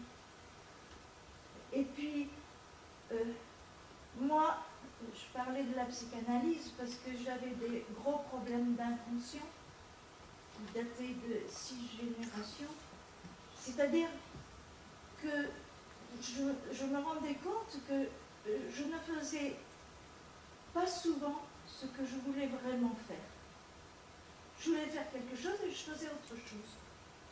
Jusqu'au jour où, ayant beaucoup cherché sur la vie de mes ancêtres de 6 générations, je me suis rendu compte que je reproduisais presque aux dates près la vie de la sœur d'une ancêtre d'il y a 6 générations. Et quand j'ai connu cette vie-là, je me suis aperçue que ce que je savais d'elle, j'avais fait le contraire, et que ce que je ne savais pas d'elle, je l'avais reproduit. C'était mon inconscient qui reproduisait. Quand on ne connaît pas quelque chose, c'est notre inconscient qui nous mène par le bout du nez. Quand on le sait, enfin, on peut faire, choisir de le faire ou de ne pas le faire. Enfin, c'est comme ça que je vois les choses et ça n'engage que moi. Alors, Janine, effectivement, c'est-à-dire, est-ce que donc la conscience, si Judas avait eu l'information de qu'il allait être un traître, qu'il allait pécher, est-ce qu'il aurait pu ne pas pécher? Et c'est aujourd'hui, effectivement, au cœur de la chose, parce que ces civilisations dont parlait Cozy, aujourd'hui sont pensées dans le sens de pouvoir te libérer, non, la hybridation avec la technologie promet pouvoir nous libérer de toute surdétermination. C'est-à-dire que ce qui promet la biologie moléculaire, la biologie de synthèse, etc., différentes technologies de pointe, c'est pouvoir nous libérer de ce qui nous conditionnait, ce qui nous territorialisait. Alors, effectivement, la question là, pour revenir à ce que là Françoise nous raconte, c'est dans l'hybridation là avec les chevals, d'un point de vue médical, je pense que maximum c'est du sérum qui se mettait parce que sinon il meurt. Tu vois, mais bon, du sérum peut-être, tu vois, mais bon, enfin peu importe, l'idée de que l'âme est dans le sang est une idée quand même très ancienne. Alors l'idée de comment est-ce que je peux m'hybrider avec un cheval, donc, comment est-ce que je peux avoir un devenir cheval, comme on dirait, un devenir cheval. Et là, il y a une pensée qui est une pensée qui introduit des éléments territorialisés, on peut dire, comment devenir cheval. Pendant que l'autre, c'est une sorte d'hybridation agrégative, sauvage, dans laquelle l'amour, la déclaration de pure intimité, dans laquelle l'homme il prend le risque d'être conduit, même s'il sait que non, je ne sais pas quoi, mais il y a un moment, tout ça est devenu supermarché. Non? Et ça, c'est effectivement l'hybridation absolument légaux, l'hybridation dans laquelle aucun élément non visible, ineffable, organique, structure la chose. Non? C'est-à-dire que dans le cas du cheval, moi, ce que j'entends, il y a une question, jusqu'où je peux m'hybrider physiquement avec le cheval sans crever. Dans l'autre, il y a la conviction postmoderne, donc agrégative, de que je peux déclarer l'amour à ma belle dans un truc de supermarché, tu vois, c'est-à-dire que là, c'est vraiment le monde de l'ego total, non? Parce que qu'est-ce qui empêche, dit l'occidental, disons, dit le postmoderne, qu'est-ce qui empêche que je déclare ma flamme à ma belle dans un supermarché? Quand il dit qu'est-ce qui m'empêche, c'est les limites de l'Occident. L'Occident ne reconnaît que ce qu'il voit et qu'il peut digitaliser et modéliser. Il ne reconnaît pas ce qui n'est pas visible, que de mon point de vue n'est pas magique, de mon point de vue c'est la dynamique organique, qu'elle n'est pas représentable de la même façon que les parties sensibles. Donc, alors, l'Occident ne voit pas ça. Si rien n'empêche de déclarer ta flamme dans un supermarché, tu déclares ta flamme dans un supermarché.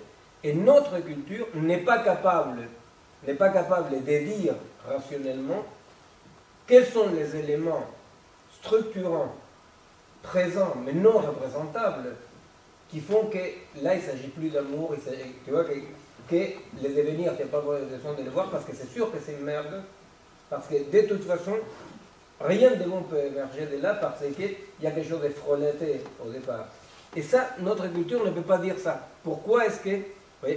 Or, je vous rappelle quand même d'un point de vue anthropologique, ceci se traduit tout bêtement par que les deux grands interdits structurants de la civilisation, l'anthropophagie et l'inceste, comme l'interdit d'anthropophagie et l'interdit d'inceste ne comptent pas non plus avec une interdiction de type matériel, bah, effectivement, notre culture est une culture qui, tant que tout est possible, va vers la barbarie, où, y compris les interdits les plus fondateurs, peuvent être absolument modifiés. Non?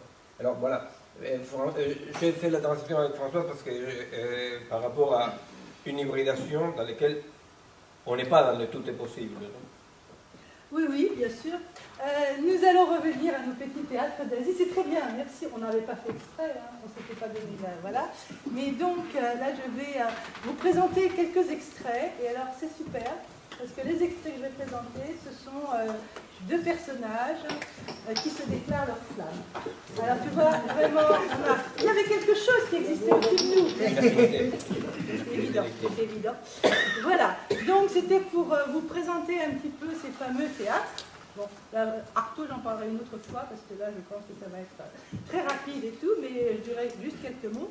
Mais donc, je vais vous présenter un extrait de pièces de Katakali, un extrait de pièces d'opéra chinois et un extrait de nous. Et il se trouve que la pièce de Katakali et la pièce d'opéra chinois, effectivement, vont présenter deux scènes d'amour, avant juste quelques mots quand même, hein, pour vous montrer ce décentrement, parce qu'on est quand même dans le propos et c'est important. Le Katakali, c'est donc une forme de théâtre en Inde qui est née à peu près vers le XVIIe siècle. C'est pour ça que la notion, hein, effectivement, quand on dit que ce sont des traditions millénaires, je souris toujours. Non, c'est du XVIIe siècle et c'est une forme qui est née dans le Kerala. Le Kerala, c'est l'Inde le sud de l'Inde, le sud-ouest de l'Inde. Le Katakali, c'est une forme que j'ai voulu vous présenter parce que dans tous les théâtres que vous allez voir, d'ailleurs Artaud reviendra là-dessus, il y a deux éléments fondamentaux par rapport à nos théâtres ici en Occident. Le premier, c'est qu'il y a toujours théâtre, musique et danse. Ça, c'est l'élément qu'on retrouve d'une forme à l'autre, sauf bien sûr quand ces théâtres se sont inspirés de nos théâtres occidentaux. Alors c'est vrai que maintenant il existe en Chine des théâtres dialogués, parlés, un point final. Bien, donc ça c'est un élément important et ce qui va être intéressant dans ces trois formes, c'est toujours pareil, c'est de montrer que les théâtres d'Asie, bon, il y a toujours théâtre, musique, danse, mais à chaque fois, c'est conjugué différemment. Ça, c'est un premier point. Et après, bien sûr, il y a tout un mode, un code d'interprétation qui est donné à l'acteur par des gestes, par une diction, par des mouvements. Dans le Kathakali, quelque chose de très intéressant, c'est que, alors là aussi, bon, est-ce qu'on peut appeler ça théâtre? Nos mots à nous, là, font défaut. Les acteurs qui sont sur scène ne disent jamais le texte. Ils interprètent ce texte par des mudras et par tout le mouvement de leur corps. C'est-à-dire qu'à certains moments, chaque mot du texte est représenté par la gestuelle. Vous allez avoir, et ça je vais vous montrer, donc là vous voyez déjà, je commente en même temps, le début d'une pièce commence toujours par la lampe, qui est une lampe qui provient de l'ancien théâtre indien, qui est le fait de chasser les démons de la scène. Donc c'est la lampe à huile, et il y a toujours un rideau. Alors, 2 mots aussi sur la présentation, on est aussi décentré par rapport à nos théâtres à nous, parce que l'histoire est racontée par des dialogues et par des narrations. C'est une forme qui provient de l'épopée, du Mahabharata, souvent, de la grande épopée indienne. Et donc, il y a du Mahabharata des extraits de ce qu'on appelle des shlokas, c'est-à-dire qu'il y a des moments où l'action s'arrête, où on raconte l'histoire, et puis les personnages disparaissent, il y a un rideau, et après, pendant qu'on raconte l'histoire, alors qu'il y a le rideau, les personnages se préparent derrière le rideau, on enlève le rideau, et à ce moment-là, les acteurs dialoguent entre eux. Donc il y a ce qu'on appelle des shlokas, c'est-à-dire des formes versifiées en 4 vers, chantées par les chanteurs qui sont toujours sur scène, et puis avec de la musique, mais il n'y a personne sur scène.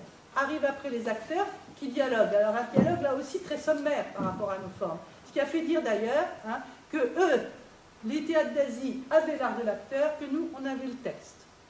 Avec ça, c'était un peu sommaire. Ce qui fait qu'effectivement, certains m'ont soutenu, des gens quand même qui parlaient de théâtre, qui étaient reconnus en parlant de théâtre, qui m'ont dit « Oh mais non, mais ces textes-là n'ont aucune valeur ». Je me suis dit « C'est pas vrai ». En plus, les acteurs jouent en fonction d'un texte. Là, justement, il y a très peu, dans les théâtres que je vais vous présenter, parce qu'il y a 1000 formes, bien sûr, en Asie, il y a très peu d'improvisation, il y a un texte et l'acteur respecte ce texte. Alors là, il ne le dit pas, vous allez voir, il y a 2 chanteurs qui, du début à la fin, chantent le texte, et les acteurs qui sont là. Donc là, on va mettre le son peut-être. Donc, on a la voix des chanteurs. Là, c'est une scène d'amour entre le personnage Panchali et Bhima, qui se rencontrent, et elle va rencontrer une fleur magnifique, elle va employer justement dans la forêt pour rencontrer un petit peu. On est dans la mythologie. Donc ce qui est important, c'est d'entendre la musique, le chant, et de voir les acteurs qui sont sur scène. Bien sûr, la femme est jouée par un homme. Je dis bien sûr parce que dans beaucoup de théâtres d'Asie, la femme est reconnue. Vous allez le voir, c'est pour ça que je dis bien sûr. Alors, vous allez voir vous-même avec l'image. Donc elle arrive et par les gestes, simplement, elle lui explique qu'effectivement il y a une fleur et elle joue un peu à la coquette en disant « Oh, j'aimerais que tu ailles me chercher cette fleur magique ». Et en fait, elle sait très bien que c'est pour lui faire rencontrer un autre personnage important pour l'histoire, qui est Hanuman, un singe, et qu'il doit rencontrer pour lui expliquer comment faire pour la future guerre. J'expliquerai rapidement. Le problème là, c'est de voir simplement les personnages, c'est très important. Les costumes, ce que je disais tout à l'heure, c'est que quand on voit le costume d'un personnage, on sait qui il est. Costume et maquillage, bien sûr. Et puis la musique qui se rend. Alors, en Kathakali, vous n'avez que des percussions. Alors qu'effectivement, on va voir que dans d'autres formes de théâtre, vous avez d'autres musiques qui accompagnent.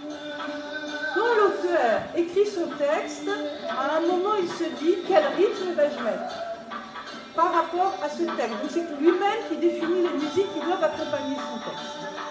Il y a des ragas et des talas. Raga, c'est le mode mélodique et le raga, c'est le mode percussion. Donc il y a ces deux éléments musicaux qui interviennent, plus le texte qui est chanté d'un bout à l'autre. Et alors là, on peut penser au théâtre de Marlène. C'est pour ça que nous, la conception à Kathakali, c'est pareil, la notion de théâtre, Kathakali, ça veut dire histoire dansée. Le mot Katha, c'est l'histoire, et Kali, c'est danser. Donc c'est une histoire qui est toujours représentée par la danse. on va aller vite parce qu'on n'a pas beaucoup de temps.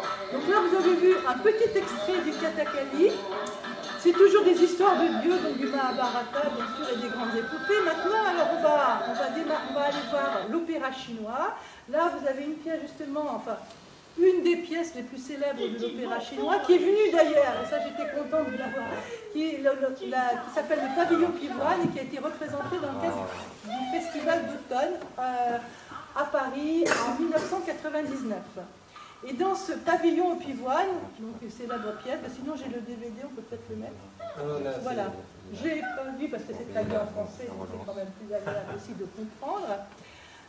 L'histoire très simple, c'est une jeune fille de 16 ans qui vit chez ses parents et puis qui sent le printemps et qui sent quand même le désir d'amour et qui va rêver qu'elle fait l'amour avec un jeune homme qui va disparaître, après elle va mourir, elle va se retrouver aux enfers. Le juge des enfers va lui permettre de rencontrer son amant, elle va le rencontrer, après elle va lui dire si tu veux que je revienne à la vie, il faut ouvrir mon cercueil. Il va l'ouvrir parce qu'il l'aime vraiment, et puis après elle revient à la vie, puis il y aura des tas d'histoires, et puis tout va finir bien. Et c'est pour vous montrer ce moment de rêve. Alors ça aussi c'est un moment très important par rapport au confucianisme, parce que l'auteur voulait montrer la force du sentiment par rapport à la rationalité à son époque. Donc voilà, c'est la déclaration d'amour, elle rencontre le jeune homme en rêve. Je laisse parce qu'il y a les passages là chantés et les passages déclamés, avec une musique, bien sûr.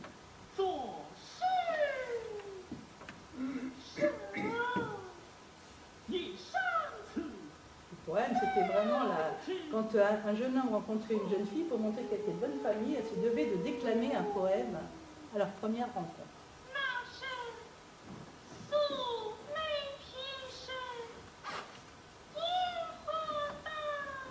Et vous verrez que les acteurs ne sont jamais immobiles, ils ne restent jamais sur scène, comme chez nous, on le fait. Enfin, toujours il y a un mouvement dans les gestes et dans le déplacement. Ils ne sont jamais statiques.